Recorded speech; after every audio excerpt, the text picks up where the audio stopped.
Good morning, Tehmina Khan is here in TKMaths S1. In today's video, we will solve a question on forces and equilibrium. This is a concept in the syllabus of A-Level Mathematics M1. The question is taken from June 21, 4-1, question number 6. For the rest of the questions, you can refer my blog address and my website address, which is given here. So let's start with the question. There are three forces, 20 Newton, 10 Newton and 25 Newtons, which are acting at a point here at O. Directions are given to you here. So there are two questions. Number one information is the resultant force in the x direction is 0. Now common sense is if we are acting three different forces in three different directions at a point, the object will move in particular direction or it will stay there, right? If it is staying there, it means it is in equilibrium. There is no such information in the question about it. The only information that there is no resultant force in the x direction, which is mentioned here. This means this is giving us an information that the forces which are acting in the x direction can be put equal to each other, which are acting in the opposite direction. So if I look at this 20 Newton force and resolve it into components like x direction and along y. By the way, this one will be what? It will be 20 cos 30. How? I hope you remember or you can recall this concept of 100 का टुआ. If this is 20 and you have to find out this x direction, let me call it a. So it will be what? Cos 30 is equals to a upon 20, which means a is equals to 20 times cos 30. So this is how we resolve forces, right? So I will not explain every time. I will just use it. So for this force, which is 20 Newton in this direction here, if I resolve horizontally, it will be 10 cos alpha. And for this 25 Newton, it will be, this one, x direction will be 25 cos 60. So these three forces, one is acting in the left hand side direction, another two are acting in the right hand side direction.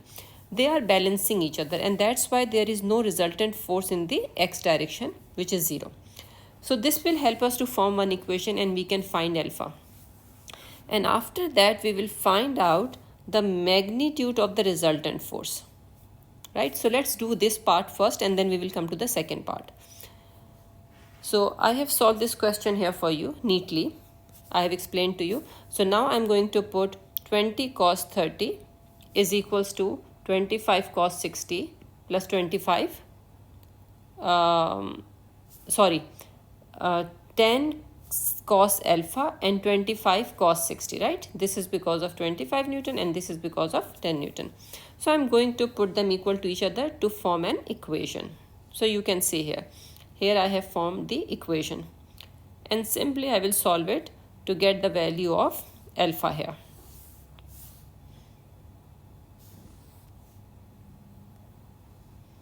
Now, next part of the question is saying find the magnitude of the resultant force. So because there is no x direction, the only magnitude, the resultant force which can happen is in the y direction. So using this concept, there are two forces acting upward, this one and this one, right? Y component of the 20 Newton and 10 Newton force. So it is 20 sine 30 and 10 sine alpha. Alpha we have just found. So we can add them and subtract from it this 25 sine 60, which is in the opposite direction, right? So this will help us to find out the resultant force in the y direction. So exactly this is what I have written here. Okay, since the resultant force in the x direction is 0, to find the magnitude of the resultant force, the y direction forces will be considered. Okay, so now this is how we will simply form an expression and get the value minus 2.889. My resultant force is coming. Now minus is indicating that the resultant force is acting in the downward direction. Now this is very important to write, that in which direction the resultant force is acting. Let's see the second part of the question. Now in this part, alpha is taken 45 degree. And now the question has changed. Of course, the angle has changed. So now question is saying find the magnitude and direction of the resultant of the three forces. So now if you remember, when you have to find the resultant, you will find out that what is the force in the x direction and what is the force in the y direction. And then to find out the resultant, we will use the concept of Pythagoras theorem, right?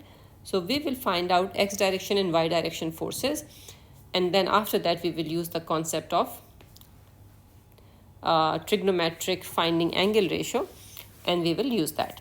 So let's find out for x direction. Again, I will break it into x component and y component, right? Similarly, this one also. I have done it neatly, I'll show it to you.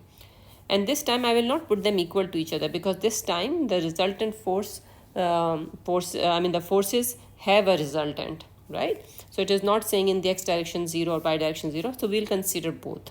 So let's see here. So along the x direction, like I did earlier, this will be 20 cos 30. This will be 10 cos 45. This will be 25 cos 60, right? So now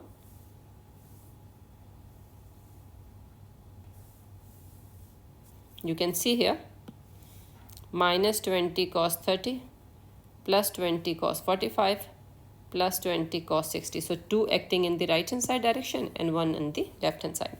So my resultant in the x direction is coming 2.2506. Similarly, I will find out for y direction.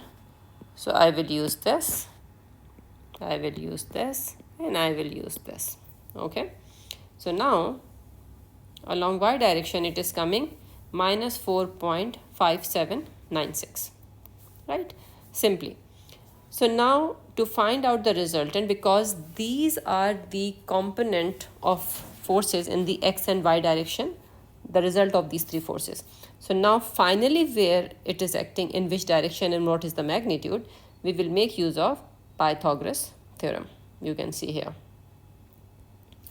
So because this was plus here, it means right hand side direction. That's why I have drawn this green line here. And this one is negative, it means downward. So I have drawn this downward force here. And this purple is representing the resultant of this. So applying Pythagoras theorem, we will find out that it is 5.103 Newton. We have to find direction also, so we'll find out theta. So we will make use of tan. So it will be 63.829.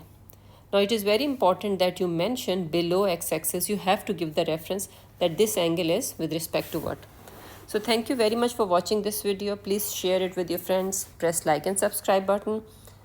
And you can refer my blog site address for more videos. Thanks a lot. Take care. Allah Hafiz.